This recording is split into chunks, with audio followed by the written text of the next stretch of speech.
Hi hello ನಮಸ್ತೆ ಸ್ನೇಹಿತರೆ, ಎಲ್ಲರಿಗೂ ಕೂಡ ಮತ್ತೊಮ್ಮೆ ನಿಮ್ಮ ಯೂಟ್ಯೂಬ್ ಚಾನಲ್ಗೆ ಪ್ರೀತಿಯ ಸ್ವಾಗತ. ಯಾರು ನಿಮ್ಮ ಚಾನಲ್ಗೆ ಸಬ್ಸ್ಕ್ರೈಬ್ ಮಾಡಿಲ್ಲ ದಯವಿಟ್ಟು ಸಬ್ಸ್ಕ್ರೈಬ್ ಮಾಡಿ. ಈ ಒಂದು ವಿಡಿಯೋ ವಿಶೇಷವಾಗಿ ಸೆಕೆಂಡ್ PUC ವಿದ್ಯಾರ್ಥಿಗಳಿಗಾಗಿ.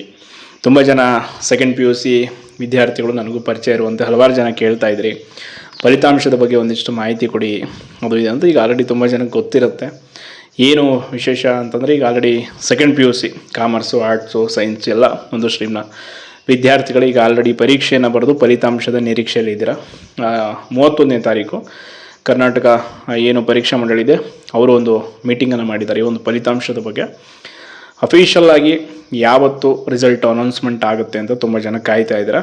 ಅಧಿಕೃತವಾಗಿ PUC ಫಲಿತಾಂಶ 5ನೇ ತಾರೀಕು ಬರುತ್ತೆ, ಅಂದರೆ ಇದೇ ತಿಂಗಳ 5ನೇ ತಾರೀಕು ಬೆಳಗ್ಗೆ 10ರಿಂದ 11 ಗಂಟೆ ಅಷ್ಟರಲ್ಲಿ ಪ್ರಕಟ ಮಾಡ್ತೀವಿ ಅಂತ ಸಭೆಯಲ್ಲಿ ನಿರ್ಣಯ ಆಗಿದೆ ಅಂತ. ಸೊ ವೆಬ್ಸೈಟು ನಿಮಗೆಲ್ಲ ಗೊತ್ತಿದೆ, krresult.nic.in. ಪ್ರತಿ ವರ್ಷ ಕೂಡ ನೋಡಿರ್ತೀರ ಅದೇ ವೆಬ್ಸೈಟಲ್ಲಿ.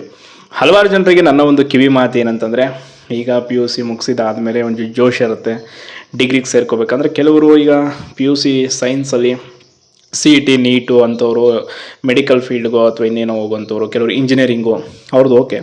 ಬಟ್ ಈ ಆರ್ಟ್ಸು, ಕಾಮರ್ಸು ಅದರಲ್ಲಿ ವಿಶೇಷವಾಗಿ BA BCom BSc ಮಾಡುವಂಥವ್ರು ಕೆಲವೊಂದಿಷ್ಟು ಡ್ರೀಮ್ ಇರುತ್ತೆ. ಕೆಲವರಿಗೆ ಸ್ಪರ್ಧಾತ್ಮಕ ಪರೀಕ್ಷೆಗೆ ಪ್ರಿಪ್ರೇಷನ್ ಮಾಡಬೇಕು PUC ಆದಮೇಲೆ ಏನಾದ್ರು ಇರುತ್ತೆ. ಅಂಥವ್ರಿಗೆ ನಾನೊಂದಿಷ್ಟು ಒಳ್ಳೆ ಕಾಲೇಜ್ಗಳನ್ನು ಯಾರಾದರೂ ಬೆಂಗಳೂರು ಅಥವಾ ಧಾರವಾಡದಲ್ಲಿ ಓದ್ತೀನಿ ಅಂತಂದರೆ ಒಂದಿಷ್ಟು ಸಜೆಸ್ಟ್ ಮಾಡ್ತೀನಿ. ಕಾರಣ BA BCom BSc ಗ್ರ್ಯಾಜುಯೇಷನ್ ಮಾಡಿಕೊಂಡ್ರೆ ಮುಂದೆ ನಿಮಗೆ ವಿತ್ ಪ್ಲ್ಯಾನ್ B ಕೂಡ ಇರಲೇಬೇಕಾಗುತ್ತೆ.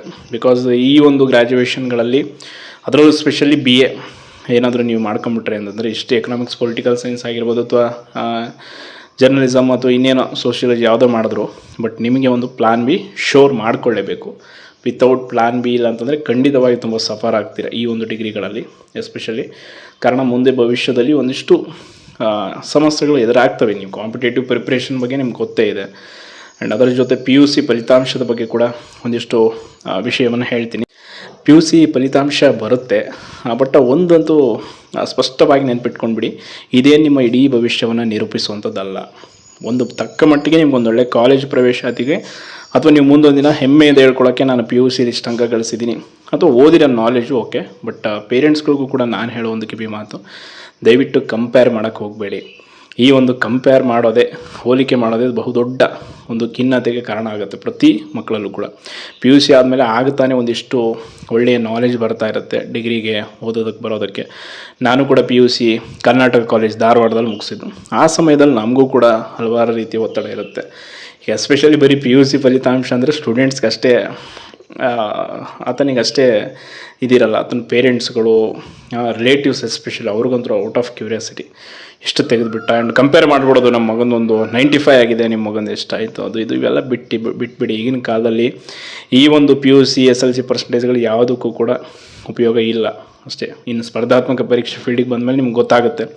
ಜಸ್ಟ್ 2 ಮಾರ್ಕ್ಸಿಂದ 0.5 ಮಾರ್ಕ್ಸಿಂದ ಲಿಸ್ಟಿಂದ ಹೊರಗುಳಿದಾಗ ಅದ್ರ ಮುಂದೆ ಇದು ಯಾವುದು ನೋವಂತ ಅನ್ಸಲ್ಲ. ಕೆಲವರು ಆತ್ಮಹತ್ಯೆ ಮಾಡ್ಕೊಳ್ಳೋವಂಥದ್ದು ನೋಡಿದ್ದೀವಿ. ದಯವಿಟ್ಟು ಆ ರೀತಿ ನಿರ್ಧಾರಗಳನ್ನು ತೆಗೆದುಕೊಳ್ಳೋಕೆ ಹೋಗಬೇಡಿ. ಕಾರಣ ಬದುಕನ್ನು ನೀವು ಅಲ್ಲಿಗೆ ಮುಗಿಸುವಂಥದ್ದಲ್ಲ, ಇನ್ನೂ ಸಾಕಾದಷ್ಟಿದೆ. ಒಂದು ಸಲ ಫೇಲ್ ಆಗಿಬಿಟ್ರೆ ಏನಾಗಲ್ಲ, ಹಾಗೇನು ಒಂದು ಸಪ್ಲಿಮೆಂಟ್ರಿ ಇರುತ್ತೆ, ಬರೆದು ಪಾಸ್ ಆಗ್ಬೋದು. ಎಲ್ಲದಕ್ಕಿಂತ ಹೆಚ್ಚಾಗಿ 12th ಫೇಲ್ ಮೂವಿ ತುಂಬ ಜನ ನೋಡಿರ್ತೀರ, ಮನೋಜ್ ಕುಮಾರ್ ಶರ್ಮಾ. ಅಂಥ 12th ಫೇಲ್ ಹೀರೋಗಳು ನಮ್ಮ ರಾಜ್ಯದಲ್ಲೂ ಕೂಡ ಇದ್ದಾರೆ. ಲೈಕ್ ಶಾಂತಪ್ಪ ಕುರುಬರ್ ಸರ್ ಆಗಿರ್ಬೋದು, ಹಲವಾರು ಜನ, ಹುಸೇನಪ್ಪ ನಾಯಕ್ ಸರ್, ಅವರೆಲ್ಲ 12th ಅಂದರೆ ಫೇಲ್ ಆದರೂ ಕೂಡ ಆಮೇಲೆ ಡಿಗ್ರಿಗೆ ಬಂದು ಪ್ರಿಪ್ರೇಷನ್ ಮಾಡಿಕೊಂಡು ಚೆನ್ನಾಗಿ ಓದಿ PSI ಅಥವಾ ಒಳ್ಳೊಳ್ಳೆಯ ಹುದ್ದೆಗಳಲ್ಲಿ ಹೋಗಿದ್ದಾರೆ.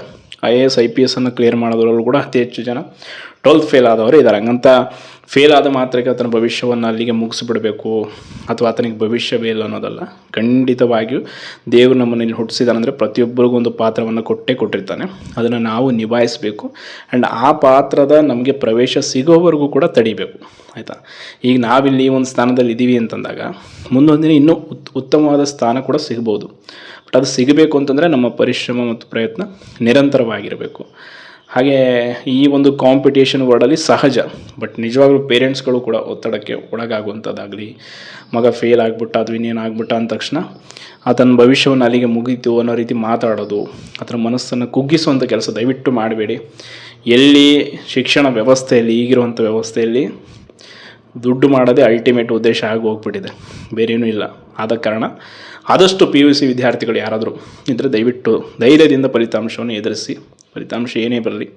ಹಾಗೆ ಯಾರಾದರೂ ನಾನು ಹೇಳಿದ್ನಲ್ಲ arts, especially BA BCom BSc ಮಾಡ್ತೀನಿ ಬೆಂಗಳೂರು ಅಥವಾ ಧಾರವಾಡದಲ್ಲಿ ಅಂದರೆ ಒಂದೊಳ್ಳೆ ಕಾಲೇಜ್ಗಳನ್ನು ನನಗೆ ಗೊತ್ತಿರೋ ಹಾಗೆ ನಿಮ್ಗೆ ಸಜೆಸ್ಟ್ ಮಾಡ್ತೀನಿ. ಯಾರಿಗಾದರೂ ಆರ್ಥಿಕವಾಗಿ ನನಗೆ ಆಗ್ತಿಲ್ಲ ಅಥವಾ ಏನೋ ಮಾಡಬೇಕಂತಿದ್ದೀನಿ, ಸ್ಪರ್ಧಾತ್ಮಕ ಪರೀಕ್ಷೆಗೆ ತಯಾರಿ ಮಾಡ್ತೀನಿ ಅಂದರೆ ಖಂಡಿತವಾಗಿ ನನ್ನ ಕೈಲಾದಷ್ಟು ನಾನು ಸಹಾಯ ಮಾಡ್ತೀನಿ. ಅಡ್ಮಿಷನ್ಗಾಗಿರ್ಬೋದು, ಇನ್ನೇನೋ ಸಾಧ್ಯವಾದರೆ ಯಾವ ಕಾಲೇಜ್ ಬೇಕೋ ಆ ಕಾಲೇಜ್ಗಳದ್ದು ಅಪ್ಲಿಕೇಶನ್ ಫಾರ್ಮು ಆ್ಯಂಡ್ ಪ್ರವೇಶ ಮಾಡಿಸಿ ನಿಮ್ಗೆ ಅಡ್ಮಿಷನ್ ಸಿಗೋವರೆಗೂ ವಿತ್ ಹಾಸ್ಟೆಲ್ವರೆಗೂ ಖಂಡಿತವಾಗಿ ಹೆಲ್ಪ್ ಮಾಡ್ತೀನಿ. ಕಾರಣ ಆ ಒಂದು ನೋವನ್ನು ನಾನು ಅನುಭವಿಸಿದ್ದೀನಿ PUC ಸಂದರ್ಭದಲ್ಲಿ. ಡಿಗ್ರಿಗೆ ಹೋದಾಗ ಯಾರ್ದು ಸಹಾಯ ಇಲ್ಲದೆ ಪ್ರಿಪ್ರೇಷನ್ ಹೆಂಗೆ ಮಾಡೋದು, ಹಾಸ್ಟೆಲ್ ಪಡ್ಕೊಳ್ಳೋದು, ಅಡ್ಮಿಷನ್ ಪಡ್ಕೊಳ್ಳೋದು. ಸೊ ಆದ ಕಾರಣ ಯಾರಾದರೂ ಇದ್ದರೆ ದಯವಿಟ್ಟು ನನ್ನನ್ನು ಸಂಪರ್ಕಿಸಿ, ನಾನು ಖಂಡಿತವಾಗಿಯೂ ನಿಮ್ಗೆ ಹೆಲ್ಪ್ ಮಾಡ್ತೀನಿ ಅಂತ ಹೇಳ್ತಾ ಧನ್ಯವಾದಗಳು.